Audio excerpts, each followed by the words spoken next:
Hello everyone. Today we've got the Tag Heuer Formula 1 Calibre 5. This is a pretty sporty, I guess technically racing watch for Tag Heuer. This is a well-worn example right here, so you're going to get to see some battle scars. Getting right into it, first observation here is the beautiful sunburst dial. It's a kind of a gray anthracite, not quite black dial. Sunburst with really good radial brushing, really dramatic sunburst effect there. Doesn't look like a bunch of AR either on top or underneath the crystal based on that window reflection right there.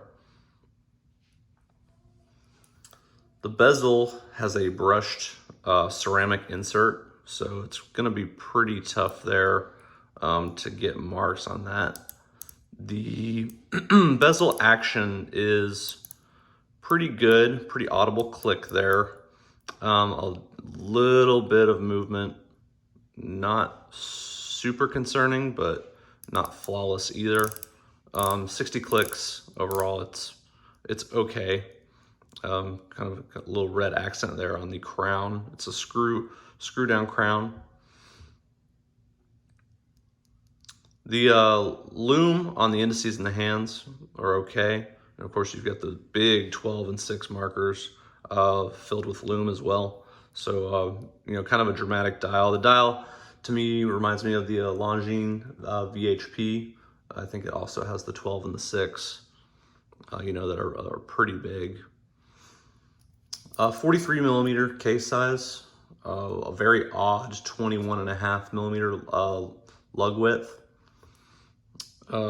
Tag does not advertise the lug to lug, but on my caliper I have 48 millimeters.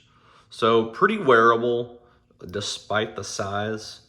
I think this is one of those watches that kind of displays bigger on paper than it does in person. I've got about 6 3/4 inch wrist, so this watch is a little bit too big for me, although maybe some of you might think it's, it would be wearable. Pretty standard bracelet. It's got push pins, so it is a pain if you need to add or remove links. None of us really like that as collectors anymore. We almost demand screws on our links just for convenience. The other real big bummer here is the stamped clasp. I mean, none of us like to see that. I really have to wonder, what Tag was thinking when they put this out. I mean, the milled clasp is almost required for us in the hobby. So that's really the downside to this watch. In my opinion, it really is a letdown to what else you're getting here. Of course, they call the movement the Calibre 5. I don't know which one it is, but I'm positive that's just a modified ETA or Solita movement on the inside. This current watch is keeping good time, so no comments or complaints there.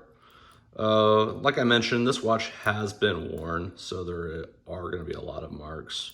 This is my good friend's watch. He's agreed to let me kind of post a video here. You can see, a bunch of desk diving marks there.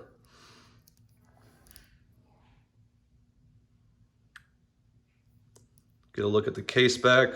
Nothing really too special there. One thing to note, I do appreciate that there's not, a bunch of engravings or marks or, a huge insignia on the back. I've noticed when manufacturers get a little sloppy and they leave a few rough edges, it can become, uncomfortable.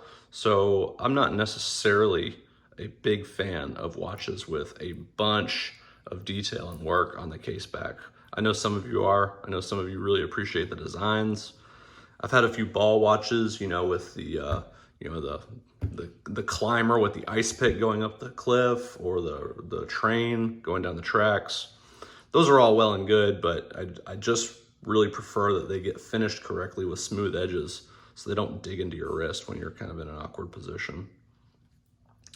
Try to get a close up here of this beautiful dial again, which I think really kind of steals the show for this watch.